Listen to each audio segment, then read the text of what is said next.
Hatiku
Jemaat dan simpatisan yang terkasih, selamat datang, selamat beribadah di GKI Cipinang Indah.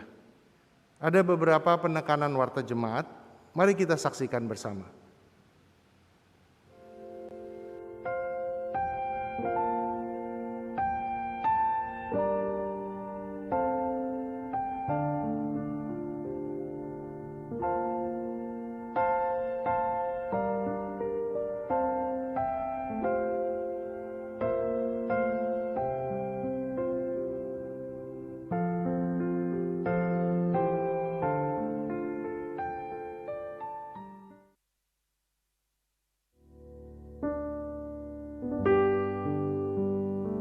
Jemaat GKI Cipinang Indah yang dikasihi Tuhan, kita sudah berada di tahun 2022 dan bersiap menyambut masa Raya Paskah. Masih di tengah kondisi pandemi, kita akan melaksanakan rangkaian kegiatan masa Raya Paskah secara online dan jika memungkinkan dilaksanakan secara onsite atau hybrid dengan catatan melihat perkembangan penularan COVID-19.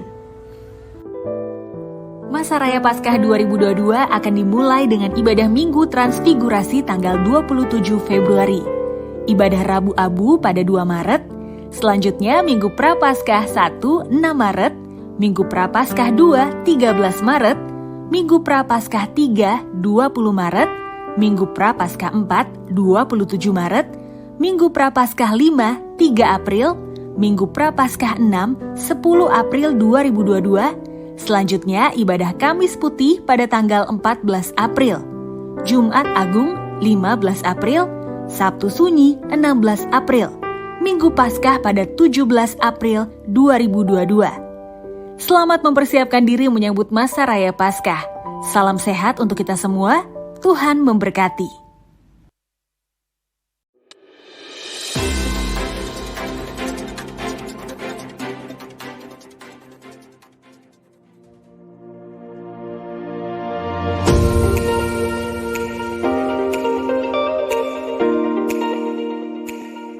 Shalom, Jemaat GKI Cipinang Indah yang dikasihi Tuhan.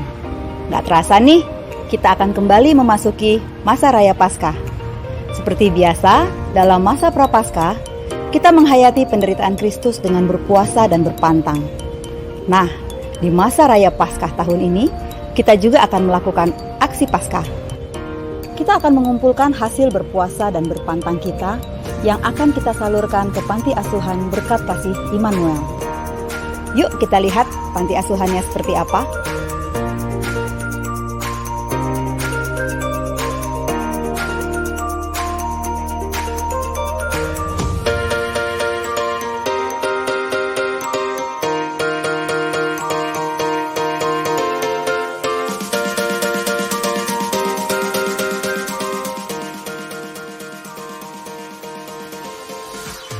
Totalnya semua ada 100 orang, anak-anak ada 65 orang, panti jompo putra dan putri gabung ada 15 dan pengurusnya ada 20 orang. Memerlukan juga kebutuhan setiap hari kayak sembako, para oma-oma, pemper, dan kita juga butuh dana tunai.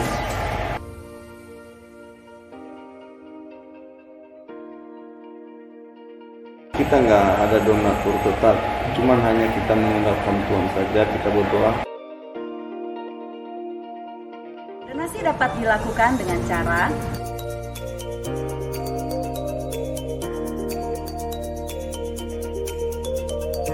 yuk berpartisipasi dalam aksi Paskah ini.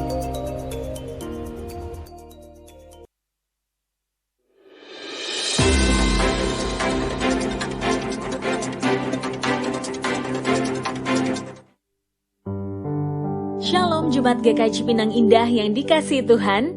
Dalam waktu 40 hari menjelang Paskah, kita menghayati penderitaan Kristus dengan berpuasa dan berpantang. Oleh karena itu, dimulai pada Rabu Abu di pagi hari, umat diajak berpuasa hingga Sabtu Sunyi. Beda puasa dan berpantang ialah, puasa pastinya menahan lapar, maka sepanjang proses puasa kita tidak boleh makan atau meminum minuman yang manis. Jika hanya air putih, masih diperbolehkan. Sedangkan berpantang berarti kita menahan diri dari apa yang kita gemari. Bisa jadi membaca novel, merokok, minum minuman beralkohol, dan lain-lain. Tata cara puasa dilakukan mulai matahari terbit hingga matahari terbenam, atau sekitar pukul 6 sampai 18 waktu Indonesia Barat di hari Rabu dan Jumat. Sementara berpantang akan dilakukan sepanjang waktu di hari Senin, Selasa, Kamis, dan Sabtu. Selamat mempersiapkan diri menyambut masa Raya Paskah. Salam sehat untuk kita semua, Tuhan memberkati.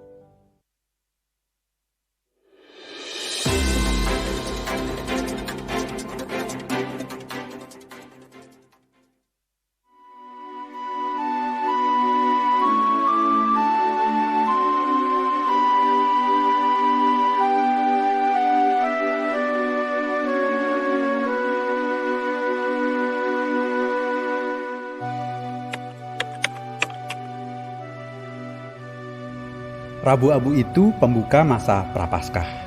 Untuk hidup kita sendiri, Rabu Abu adalah bagian dari peziarahan spiritual. Kita bertobat, kita memeriksa hidup dan perilaku kita, bahkan juga benak dan hati kita.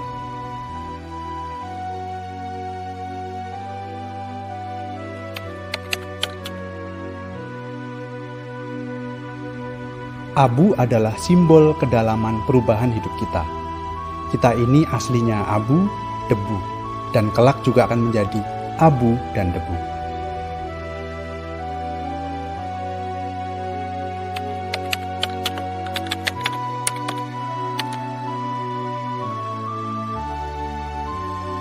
Abu ini terbuat dari daun yang dibakar.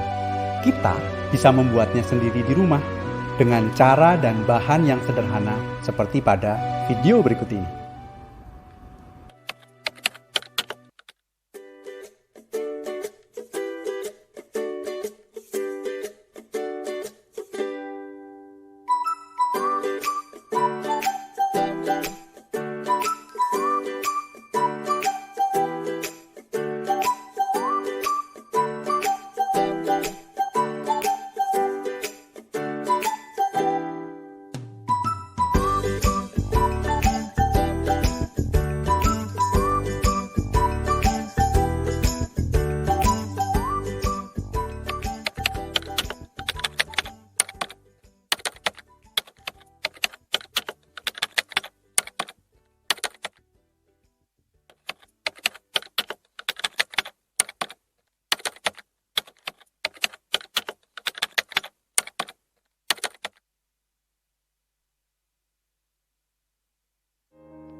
Umat Tuhan, Tuhanlah yang telah menolong kita melalui beragam kondisi, sedih dan senang, tangis dan tawa, sakit dan sehat.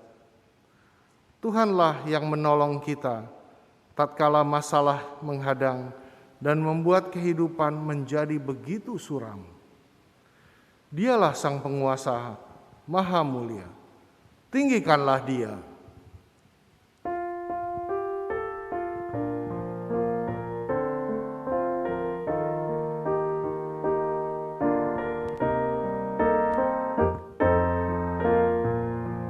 Mari tinggikan Tuhan Allah kita, sembah sujud di tumpuan kakinya. Mari tinggikan Tuhan Allah kita, kuduslah nama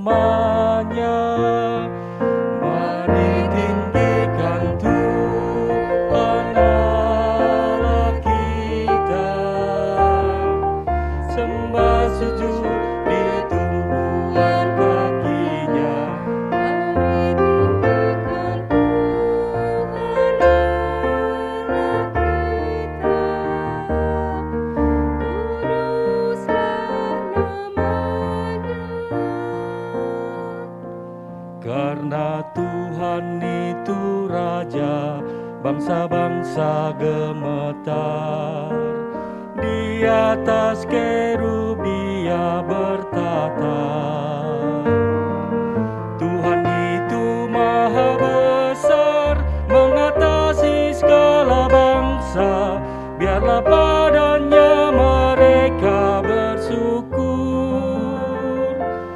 Kaulah Raja yang perkasa, yang mencintai hukum. Tuhan,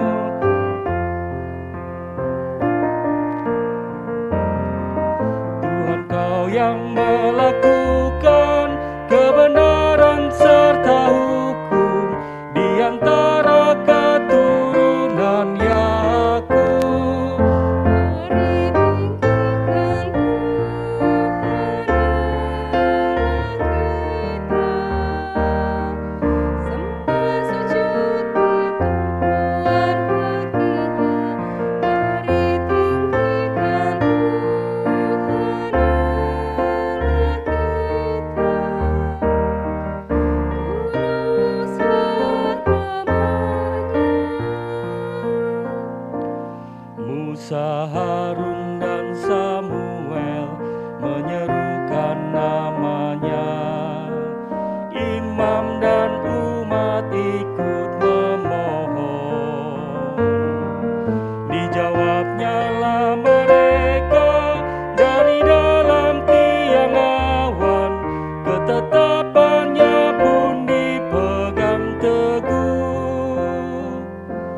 Dan Kau Tuhan Allah kami telah menjawab mereka. Bagi mereka Kau sang pengampun.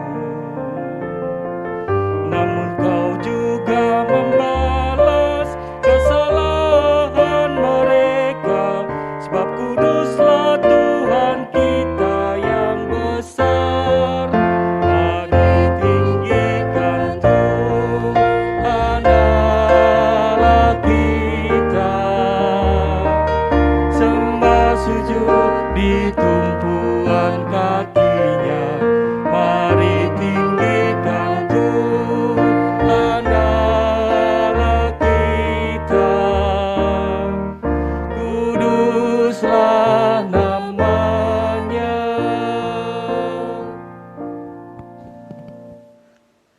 Umat Tuhan yang Tuhan Yesus kasihi, mari kita mengalaskan ibadah kita. Pertolongan kita dalam ibadah ini ialah di dalam nama Tuhan yang menjadikan langit dan bumi, yang hadir dalam karya yang besar. Dialah Tuhan yang menjadikan langit dan bumi ini.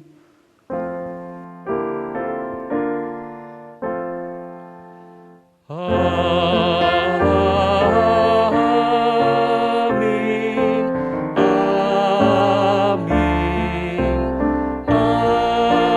amin.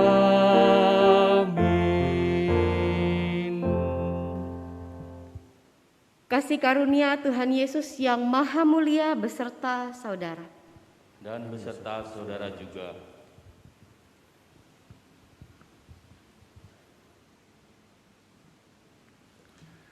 Umat Tuhan, dipandang mulia adalah hal yang diinginkan semua manusia. Tetapi hal ini tidak kita perlukan karena kita telah diberikan kemuliaan dari Tuhan. Kita mencerminkan kemuliaannya. 2 Korintus 3 ayat 18 menyatakan demikian. Dan kita semua mencerminkan kemuliaan Tuhan dengan muka yang tidak berselubung. Dan karena kemuliaan itu datangnya dari Tuhan yang adalah Roh, maka kita diubah menjadi serupa dengan gambarnya dalam kemuliaan yang semakin besar. Bukan kita yang dimuliakan, tetapi biarlah kemuliaan hanya hadir untuk Tuhan.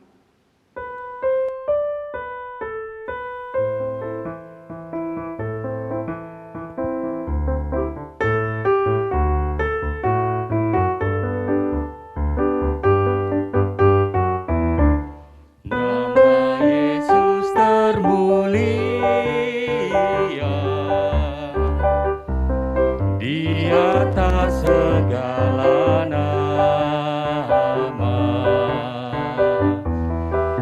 agar di dalam nama-Nya semuanya menyembah.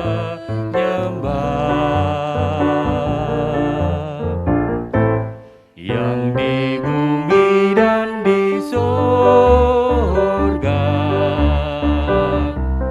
tekuk lutut memuliakan. Segala lidah pun berkata, Yesus Kristus itu Tuhan.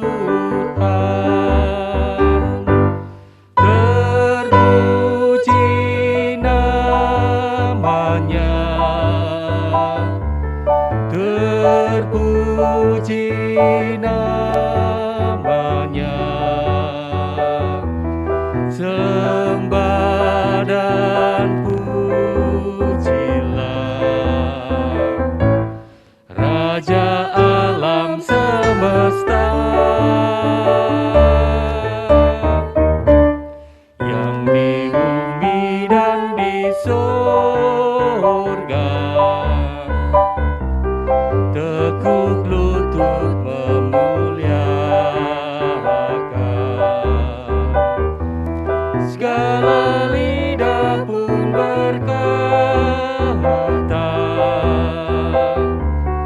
Yesus Kristus itu Tuhan. Masih banyak manusia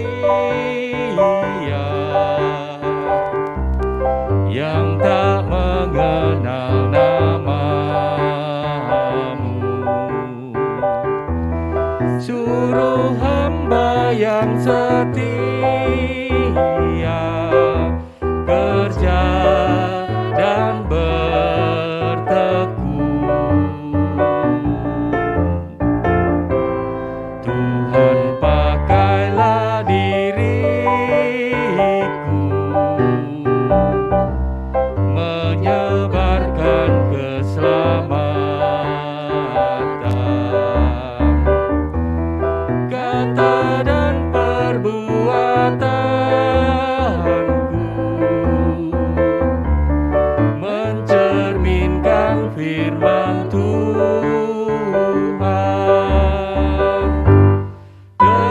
Terpuji namanya, terpuji namanya. Ku puji, ku sembah Raja alam semesta. Tuhan, pakailah diriku menyebarkan keselamatan. Kata dan perbuatanku mencerminkan firman Tuhan.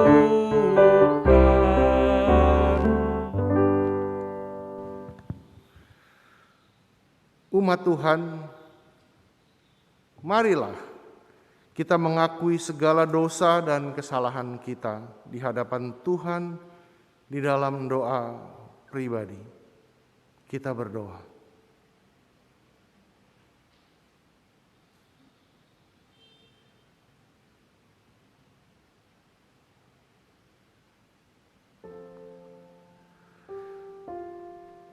Ya Bapa,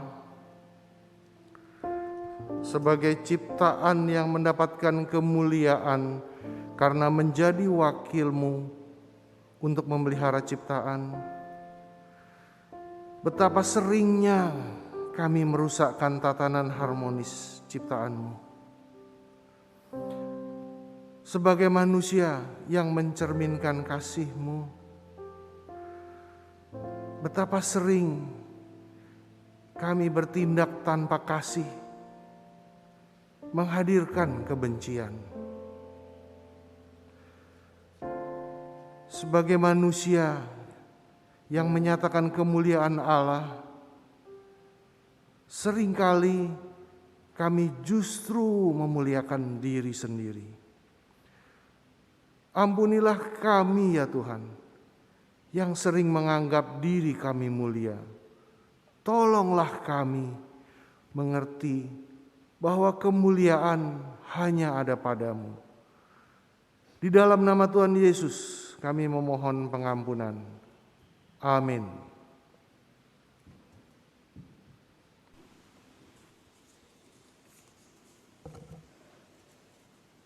Umat Tuhan yang Tuhan Yesus kasihi, tatkala kita masih berdosa, Tuhan telah menyatakan kasih pengampunannya. Bahkan tatkala kita masih terus berbuat dosa, Ia tetap mempercayakan beragam pelayanan untuk kita kerjakan. Bukan karena kita layak, tetapi karena Dia melayakkan untuk mengerjakan kehendak Yesus seperti yang diberitakan dalam 2 Korintus pasal yang keempat ayat yang ke-6. Sebab Allah yang telah berfirman, dari dalam gelap akan terbit terang. Ia juga yang membuat terangnya bercahaya di dalam hati kita, supaya kita beroleh terang dari pengetahuan tentang kemuliaan Allah yang nampak pada wajah Kristus.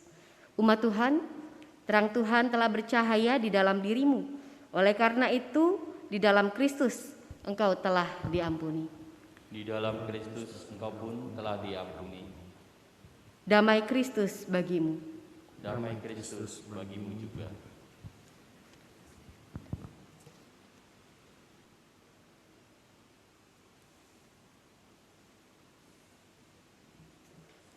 Bapak Ibu Saudara, mari kita bersama-sama bersatu di dalam doa. Bapa yang maha baik yang kami kenal, di dalam Tuhan Yesus kami datang ke hadapan-Mu. Kami hendak bersama-sama menyiapkan diri kami untuk merenungkan firman-Mu ya Tuhan. Tolong kami agar kami bisa mengerti apa yang menjadi kehendak Tuhan, dan tolonglah kami untuk bisa melakukan apa yang menjadi kehendak Tuhan ini dalam kehidupan kami. Sehingga kami bukanlah orang-orang yang mau hanya sekedar takjub pada kemuliaan Tuhan, ataupun mencari kesempatan memuliakan diri kami. Sebaliknya kami bisa memuliakan nama Tuhan dalam segala kesempatan. Kami berdoa, kiranya Engkau yang boleh menyertai kami dalam pelayanan firman ini. Dalam nama Tuhan Yesus kami berdoa. Amin. Umat Tuhan, bacaan kita diambil dari Injil Tuhan Yesus Kristus menurut Lukas pasalnya yang ke-9, ayatnya yang ke-28 sampai 43.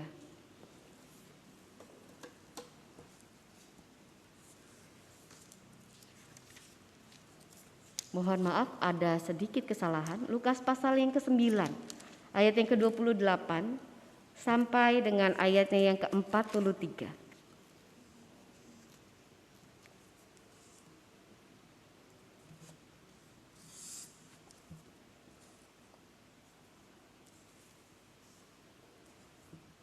Saya akan membacakannya untuk kita semua. Kira-kira 8 hari sesudah segala pengajaran itu, Yesus membawa Petrus, Yohanes, dan Yakobus lalu naik ke atas gunung untuk berdoa. Ketika ia sedang berdoa, rupa wajahnya berubah dan pakaiannya menjadi putih berkilau-kilauan. Dan tampaklah 2 orang berbicara dengan dia, yaitu Musa dan Elia. Keduanya menampakkan diri dalam kemuliaan dan berbicara tentang tujuan kepergiannya yang akan digenapinya di Yerusalem. Sementara itu Petrus dan teman-temannya telah tertidur, dan ketika mereka terbangun mereka melihat Yesus dalam kemuliaannya dan kedua orang yang berdiri di dekatnya itu. Dan ketika kedua orang itu hendak meninggalkan Yesus, Petrus berkata kepadanya, "Guru, betapa bahagianya kami berada di tempat ini. Baiklah, kami mendirikan sekarang 3 kemah, 1 untuk engkau, 1 untuk Musa, dan 1 untuk Elia." Tetapi Petrus tidak tahu apa yang dikatakannya itu. Sementara ia berkata demikian, Datanglah awan menaungi mereka, dan ketika mereka masuk ke dalam awan itu, takutlah mereka. Maka terdengarlah suara dari dalam awan itu yang berkata, "Inilah anakku yang kupilih, dengarkanlah dia." Ketika suara itu terdengar, nampaklah Yesus tinggal seorang diri, dan murid-murid itu merahasiakannya. Dan pada masa itu mereka tidak menceritakannya kepada siapapun apa yang telah mereka lihat itu. Pada keesokan harinya, ketika mereka turun dari gunung itu, datanglah orang banyak berbondong-bondong menemui Yesus. Seorang dari orang banyak itu berseru, katanya, "Guru, aku memohon supaya engkau menengok anakku, sebab ia adalah satu-satunya anakku. Sewaktu-waktu ia diserang roh, lalu mendadak ia berteriak, dan roh itu menggoncang-goncangkannya sehingga mulutnya berbusa. Roh itu terus saja menyiksa dia dan hampir-hampir tidak mau meninggalkannya. Dan aku telah meminta kepada murid-muridmu supaya mereka mengusir roh itu, tetapi mereka tidak dapat." Maka kata Yesus, "Hai kamu, angkatan yang tidak percaya dan yang sesat, berapa lama lagi aku harus tinggal di antara kamu dan sabar terhadap kamu? Bawa anak itu kemari." Dan ketika anak itu mendekati Yesus, setan itu membantingkannya ke tanah dan menggoncang-goncangkannya. Tetapi Yesus menegur roh jahat itu dengan keras dan menyembuhkan anak itu, lalu mengembalikannya kepada ayahnya. Maka takjublah semua orang itu karena kebesaran Allah. Ketika semua orang itu masih heran karena segala yang diperbuatnya itu, Yesus berkata kepada murid-muridnya. Sampai demikian pembacaan firman Tuhan. Berbahagialah setiap kita yang membaca, merenungkan firman Allah, dan yang memeliharanya dalam kehidupan sehari-hari. Haleluya. Haleluya, haleluya, haleluya.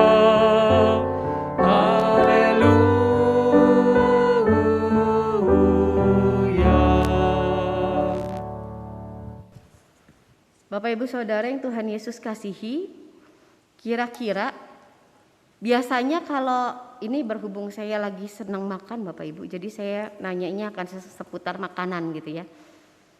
Biasanya kalau makanan yang mahal itu ditandai dengan apa? Kira-kira akan ditandai dengan apa Bapak Ibu? Biasanya apa sih? Kira-kira Pak Joko, kalau Pak Joko, menurut Pak Joko, kira-kira yang menandai makanan itu mahal apa? Kotaknya bagus, tempatnya bagus ya.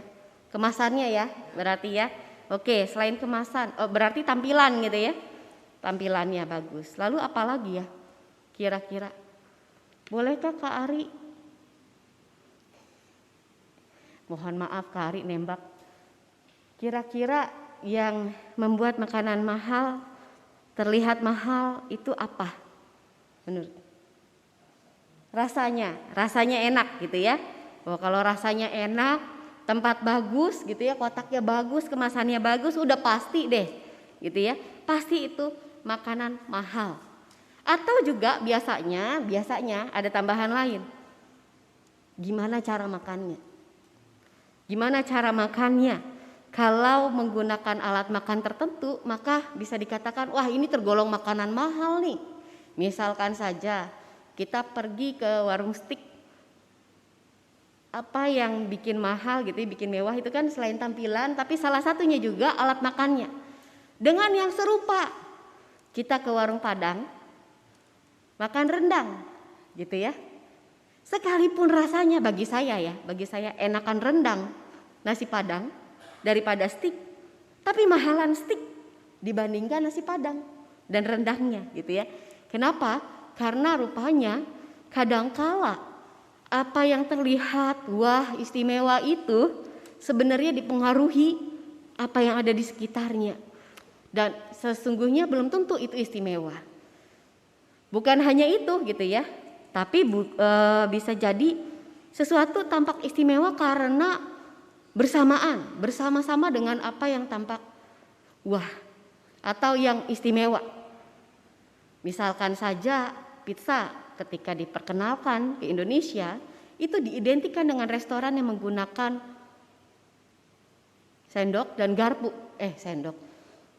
pisau dan garpu begitu ya. Padahal sebetulnya makanan ini bukan makanan mewah dan tidak perlu juga menggunakan garpu ataupun juga pisau. Sebaliknya hanya menggunakan tangan. Karena ini makanan yang bisa dimakan dimanapun. Harusnya demikian. Ini makanan paling simpel yang bisa dimakan oleh orang-orang pada masa ketika makanan ini ada gitu ya, mulai dan kemudian jadi tren di daerah itu. Tapi kemudian ada peristiwa yang membuat kemudian ada alat makan yang ditempatkan. Kemudian itu ditarik. Maka terkenalah makanan ini sebagai makanan yang wah, mewah, istimewa, lalu mahal dan lain sebagainya. Begitu juga mirip-mirip dengan itu yang satu ini gitu ya. Spaghetti juga begitu. Ini juga sebetulnya bukan makanan untuk orang-orang kalangan tertentu yang mewah, yang wah megah, yang istimewa gitu, spesial sekali, enggak. Sebaliknya, atau juga harus menggunakan garpu ketika makan. Sebaliknya, ini makanan yang bisa dimakan oleh siapapun. Oleh orang-orang yang juga tidak terbiasa menggunakan garpu. Ini lukisan dari tahun 1800-an dan lukisan ini menceritakan bagaimana para pengemis di Italia memakan spaghetti. Ini cara mereka. Mereka tidak menggunakan garpu untuk memakannya. Tidak bisa diidentikan dengan hal-hal tertentu. Hanya kemudian ketika ada yang sengaja menempelkan itu, maka itu kemudian jadi tampak wah, tampak megah. Padahal bagi saya sendiri nih, kaum plus 62 itu gitu ya, daripada itu mendingan yang bawahnya. Daripada spaghetti, saya lebih membela yang bawahnya. Kalau disuruh pilih, pasti saya memilih yang bawah. Karena itu lebih enak bagi saya pastinya gitu ya. Karena saya juga terbiasa dengan itu. Lebih terbiasa dengan itu dibandingkan dengan yang di atas. Baru belakangan dikenal, baru belakangan juga makan itu. Yang bawah kapanpun bisa dan rasanya enak-enak aja gitu ya. Rasanya pola pikir seseorang tentang satu makanan atau apa yang melekat padanya, itulah yang membuat kita berpikir, oh ya inilah yang istimewa dari makanan. Atau juga dari benda-benda tertentu. Atau dari sosok-sosok tertentu. Hal ini jugalah yang dibaca oleh Yesus, juga dimiliki oleh murid-murid Yesus. Ketika Yesus menampakkan dirinya yang sesungguhnya, memperlihatkan dirinya yang sesungguhnya, lalu ada satu perubahan yang besar yang terjadi ketika Yesus kedapatan dilihat oleh murid-muridnya, wajahnya berkilauan itu. Kemudian murid-murid Yesus tahu ternyata Yesus ini bukan yang biasa-biasa seperti apa yang mereka komenin sebelumnya. Sebelum bacaan kita, Yesus menanyakan tentang siapa dirinya. Dan muridnya kasih tahu, oh ya inilah, itulah gitu ya. Oh ya, ini kata orang, engkau adalah Yohanes lah, nabi dari zaman dahulu lah, dan lain sebagainya. Tetapi ketika Yesus memperlihatkan dirinya, maka bagi mereka, ya Yesus bukan cuma sekedar seperti apa yang dipandang orang terhadap dia. Murid-murid lebih bisa memandang Yesus, memandang kemuliaan Yesus jika diidentikan dengan kedua tokoh utama dalam perjanjian lama dalam iman mereka, Musa dan Elia. Maka dari itu Yesus menggunakan itu untuk memperlihatkan siapa dirinya. Mengapa? Karena setelah ini Yesus akan memasuki masa-masa yang akan sangat sulit diterima oleh akal pikiran dan juga hati murid-muridnya.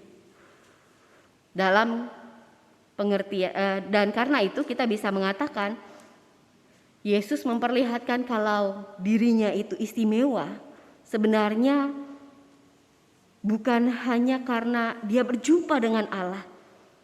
Karena ini yang biasanya terjadi gitu ya, yang dialami oleh nabi-nabi yang terdahulu, tetapi karena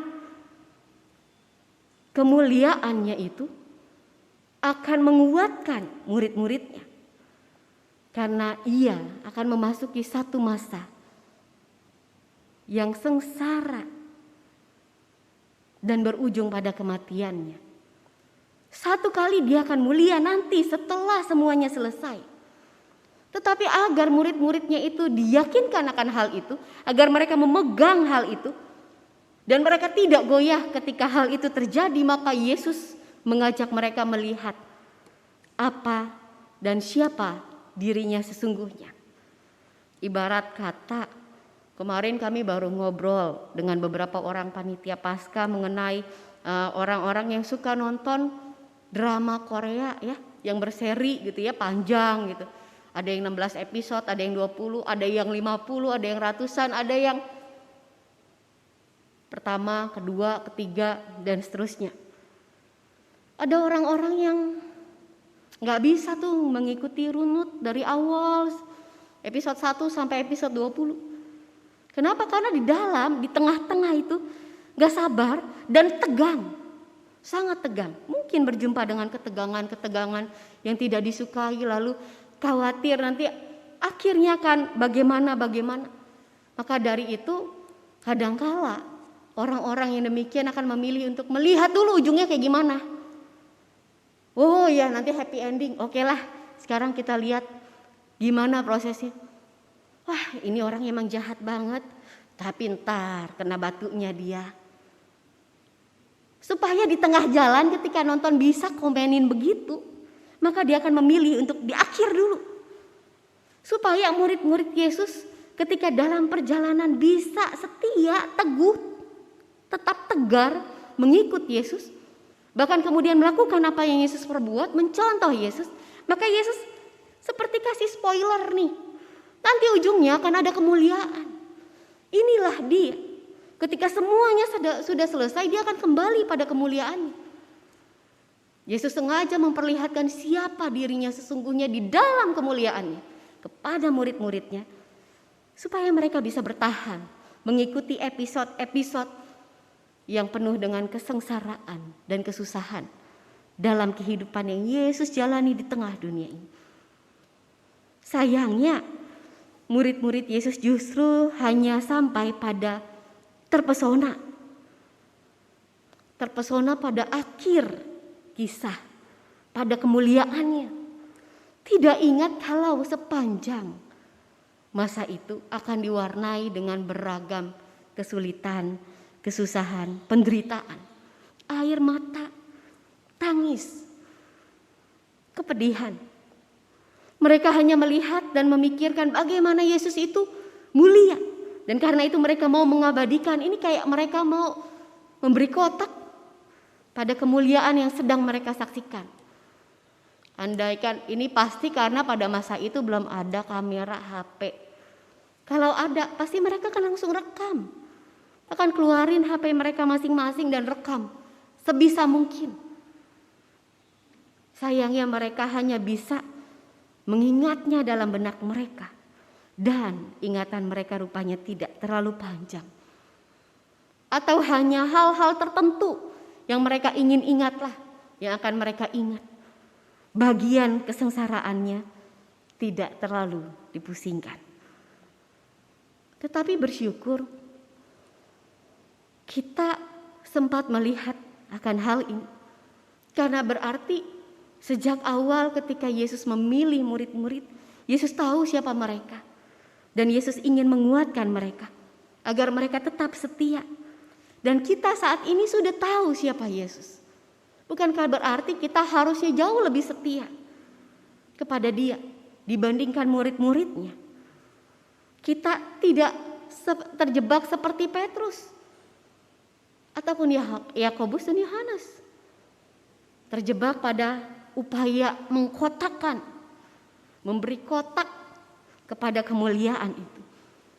tetapi melanjutkan apa yang diperbuat oleh Yesus setelah ia menampakkan kemuliaannya.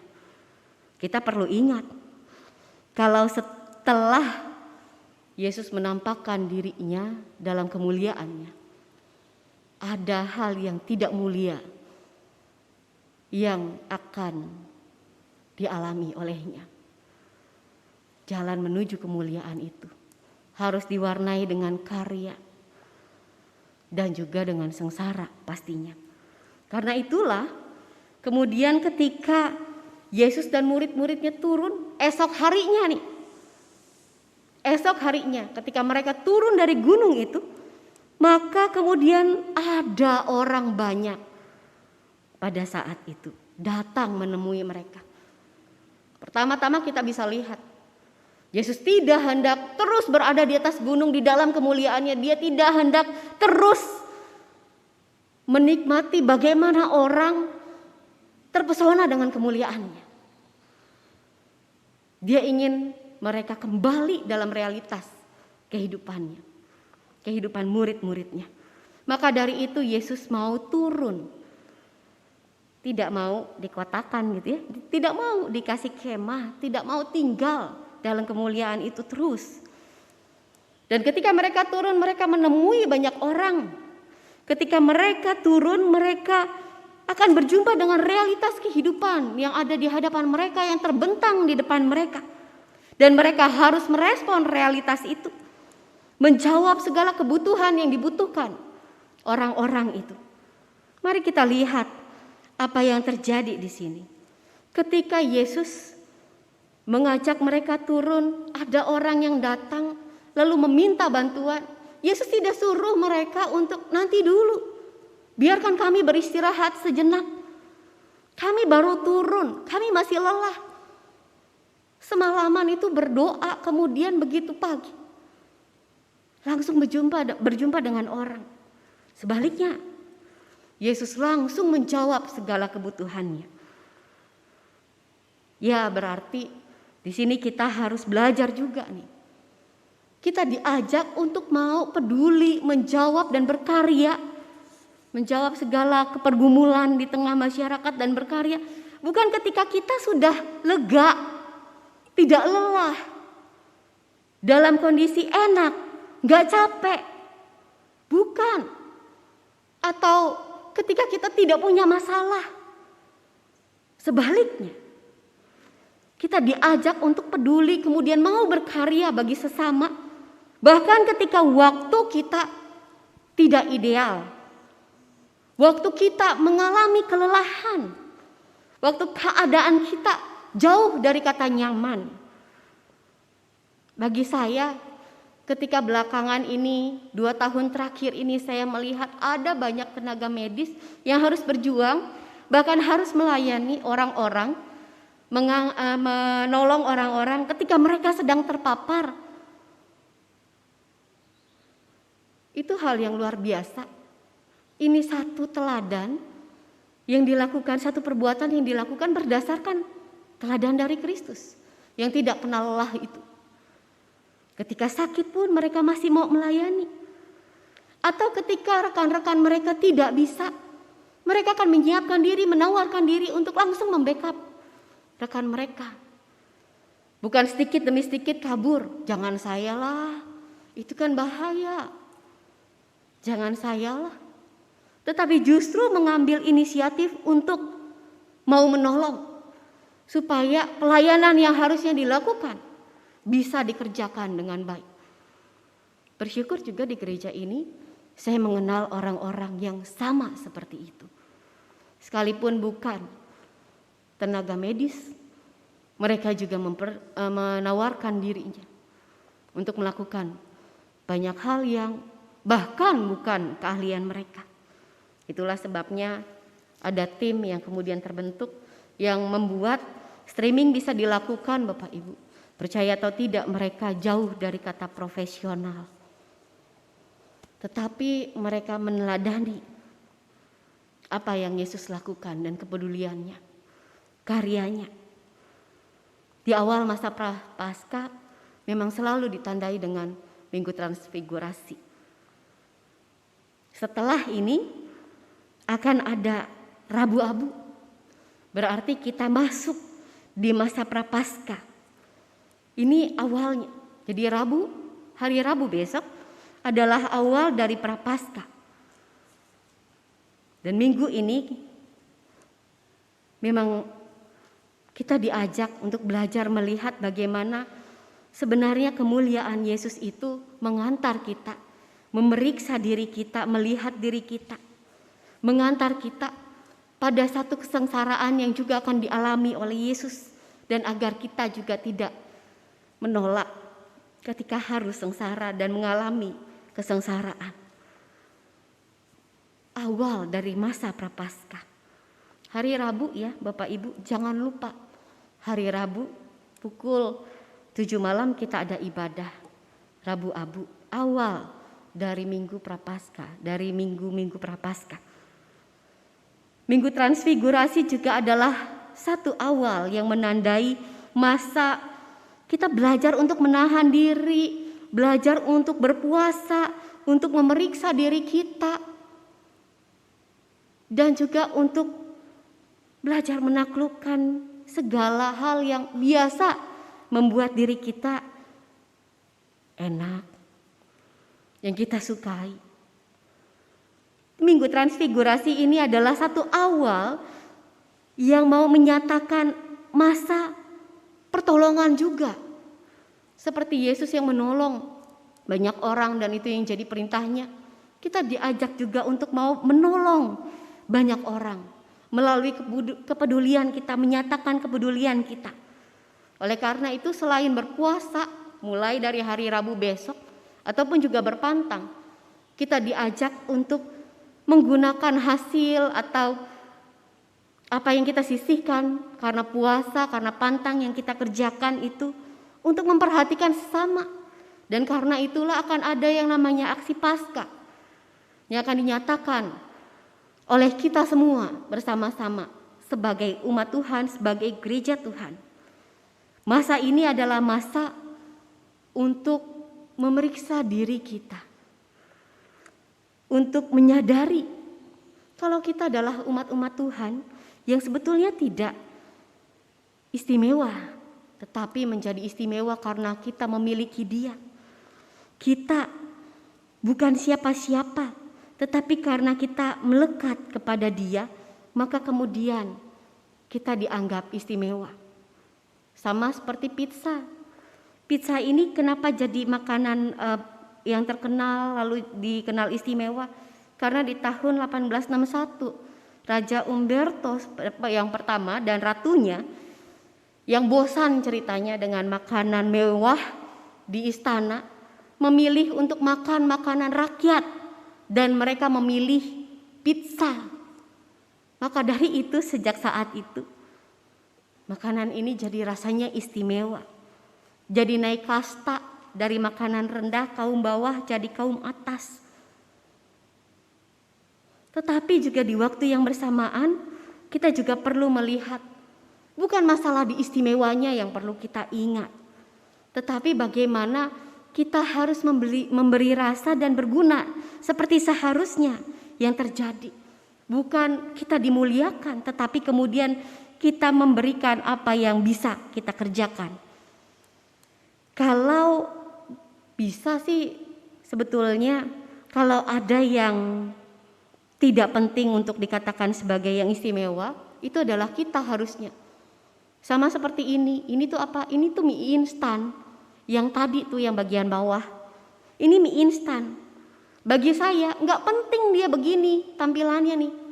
Nggak penting tuh rasanya atau terlihatnya mewah dengan plating yang luar biasa. Yang penting mah gimana rasanya dan kenyangnya. Udah tahu gitu kan?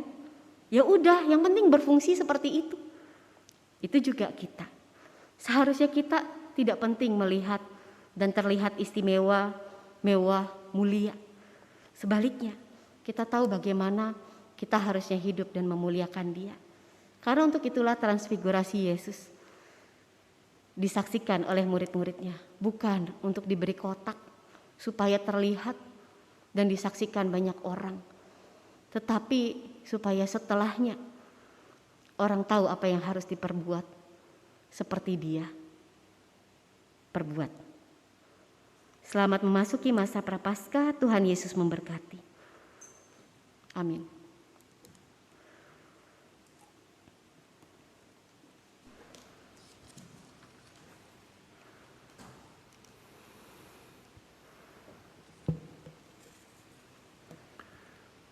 Marilah kita bersama dengan umat Allah di masa lalu, di masa kini, dan di masa depan, mengingat janji baptisan kita dengan mengikrarkan pengakuan iman rasuli.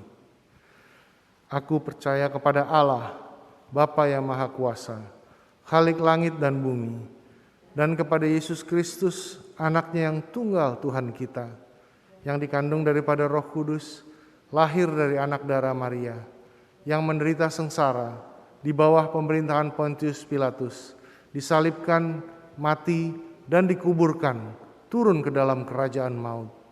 Pada hari yang ketiga, bangkit pula dari antara orang mati, naik ke surga, duduk di sebelah kanan Allah, Bapa yang Maha Kuasa. Dan dari sana Ia akan datang untuk menghakimi orang yang hidup dan yang mati. Aku percaya kepada Roh Kudus, gereja yang kudus dan am, persekutuan orang kudus, pengampunan dosa, kebangkitan orang mati, dan hidup yang kekal.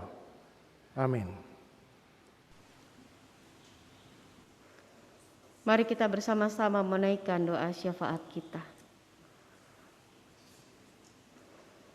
Ya Allah, Bapa Surgawi yang Maha Baik, biarlah kiranya momen gerejawi hari ini, Minggu Transfigurasi, boleh mengantar kami sebagai gereja Tuhan untuk memperlihatkan kemuliaan Tuhan dalam kehidupan kami, melalui kasih dan perhatian kepada jemaat dan juga masyarakat, melalui setiap upaya meresponi setiap hal yang terjadi di sekitar kami.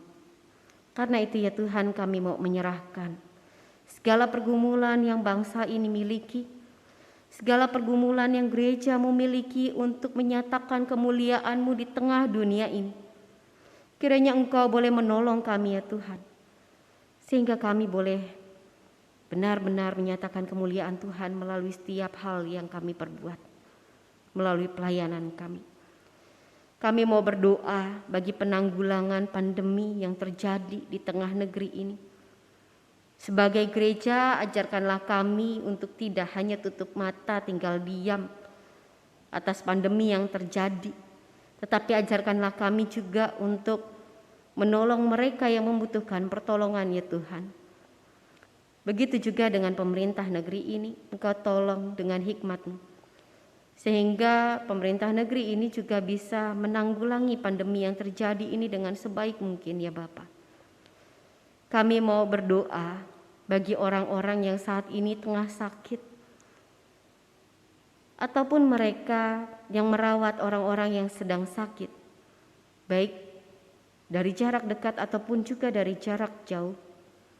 Mari Tuhan, Engkau yang boleh tolong sertai dan berkati, sehingga setiap orang bisa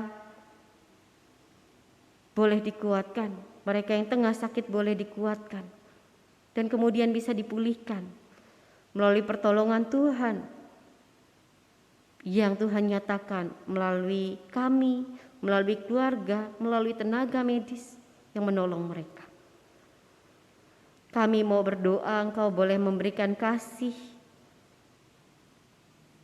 dan biarlah kasih Tuhan boleh dinyatakan dengan perhatian oleh keluarga orang-orang yang sedang sakit ini ataupun juga melalui kami ya Tuhan.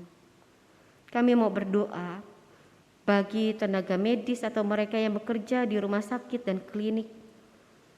Tolong mereka sehingga mereka tetap bisa menjalankan tugas tanggung jawab mereka dengan sebaik mungkin. Mereka bisa merawat orang-orang yang sakit, baik karena virus COVID ataupun juga yang bukan, dalam kondisi-kondisi ideal ataupun tidak ideal. Kami mau berdoa dan menyerahkan segala pergumulan yang dimiliki rekan-rekan kami yang saat ini mengalami bencana ataupun mereka yang menjadi korban dari perang, dari serangan yang terjadi, yang dialami oleh rekan-rekan kami di Ukraina. Kami mohon Tuhan, Engkau boleh menolong mereka yang harus kehilangan keluarga karena serangan ini ya Tuhan. Kami mohon Engkau boleh memulihkan kondisi damai yang sebelumnya ada ya Tuhan.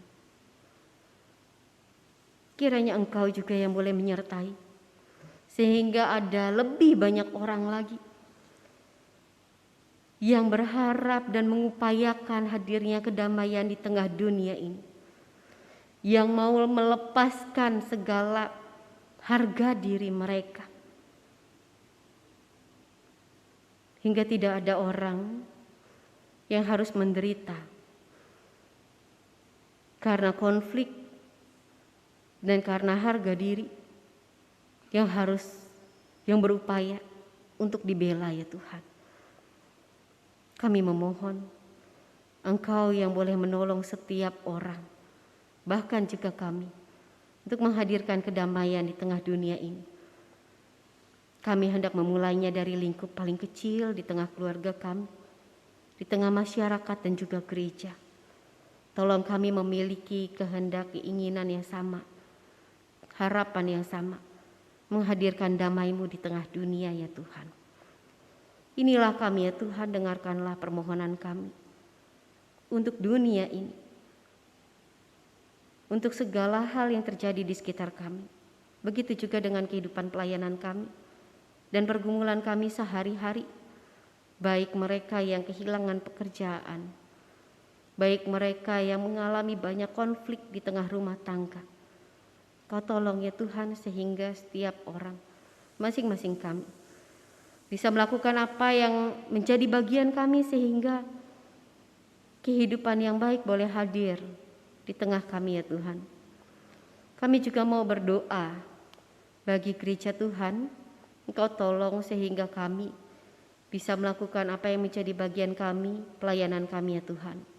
Secara khusus ketika kami juga sedang bergumul dengan proses perluasan lahan gereja, bahkan pelunasannya, Engkau boleh tolong kami untuk melakukan yang terbaik ya Tuhan.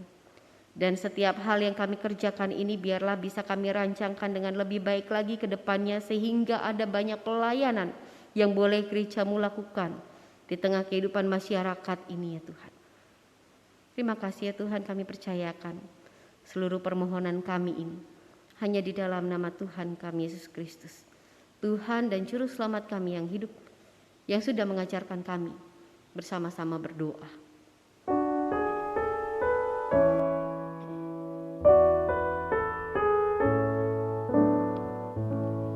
Bapa kami yang ada di surga, dikuduskanlah nama-Mu,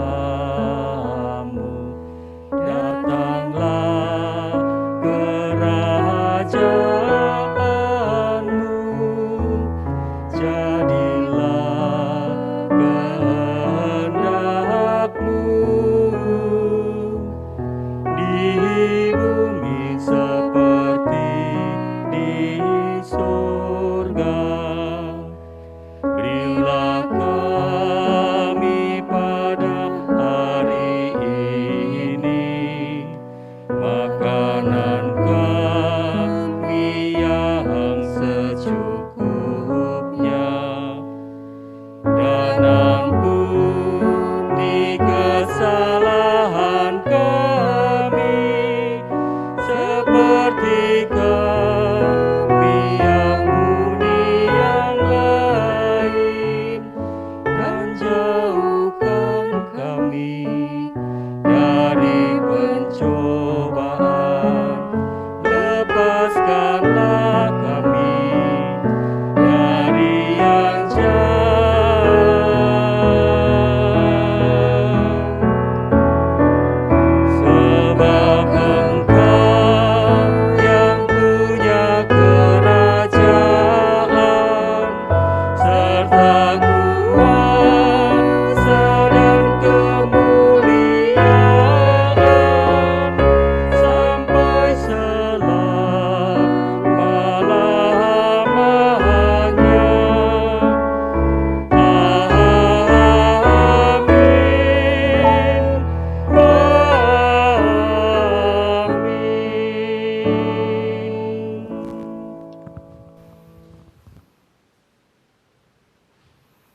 Umat Tuhan, dengan kerendahan hati, marilah kita mengucap syukur untuk berkat dan pimpinan Tuhan sepanjang hidup kita. Amsal 3 ayat 9-10 berkata demikian, muliakanlah Tuhan dengan hartamu dan dengan hasil pertama dari segala penghasilanmu. Maka lumbung-lumbungmu akan diisi penuh sampai melimpah-limpah. Dan bejana pemerahanmu akan meluap dengan air buah anggurnya. Saudaraku, bersyukurlah kepada Tuhan, karena kasih setia telah Ia berikan sepanjang hidup ini juga di hari ini.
Bapa kami yang di sorga, saat ini kami mempersembahkan persembahan ini.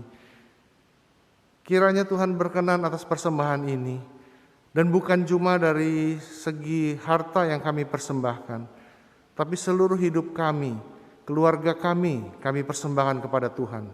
Kiranya Tuhan bersuka cita, Tuhan beria-ria atas persembahan ini. Terimalah Tuhan. Dan kiranya Tuhan menolong supaya majelis jemaat yang mengelola persembahan ini boleh mengelolanya dengan bijak dan sesuai dengan kehendak Tuhan. Di dalam nama Tuhan kami Yesus Kristus, kami sudah berdoa. Amin.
Barang yang kecil pun sungguh ada gunanya.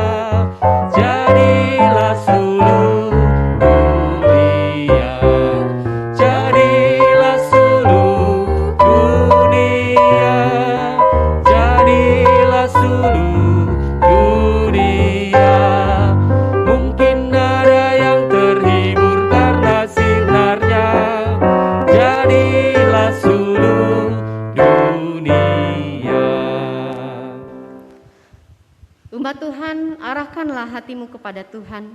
Kami mengarahkan hati kami kepada Tuhan. Jadilah saksi Tuhan dalam seluruh hidup saudara. Kami hendak menjadi saksi Tuhan dalam seluruh hidup kami, Terpujilah Tuhan. kini dan selamanya. Jadilah teladan dalam hidup saudara, bukan untuk memuliakan diri, tetapi agar Kristus dimuliakan melaluinya. Kembalilah dalam keseharian saudara dengan berkat Tuhan. Tuhan di depan saudara dalam segala keadaan. Tuhan menyertai saudara dalam segala hikmat-Nya. Tuhan menemani saudara untuk terus-menerus berkarya, sehingga hidup saudara mencerminkan kemuliaan-Nya. Haleluya.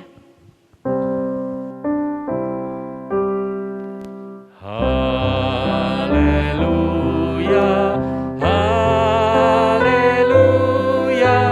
haleluya, haleluya, haleluya.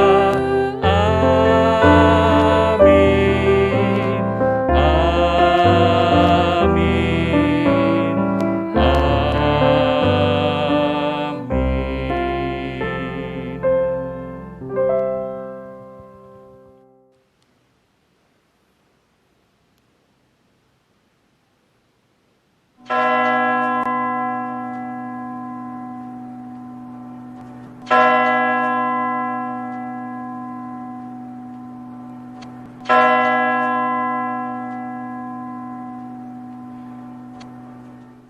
Ibadah hari Minggu telah usai. Selamat hari Minggu, Tuhan Yesus memberkati kita semua.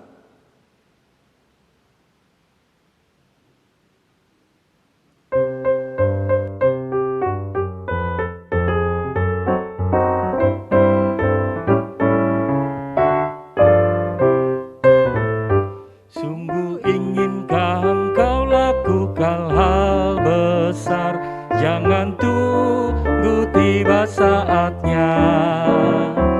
Kini tugasmu kerjakan dengan baik benar, jadilah suluh dunia, jadilah suluh dunia, jadilah suluh dunia. Mungkin ada yang terhibur karena sinarnya, jadilah suluh dunia. Tiap talentamu pasti ada artinya bila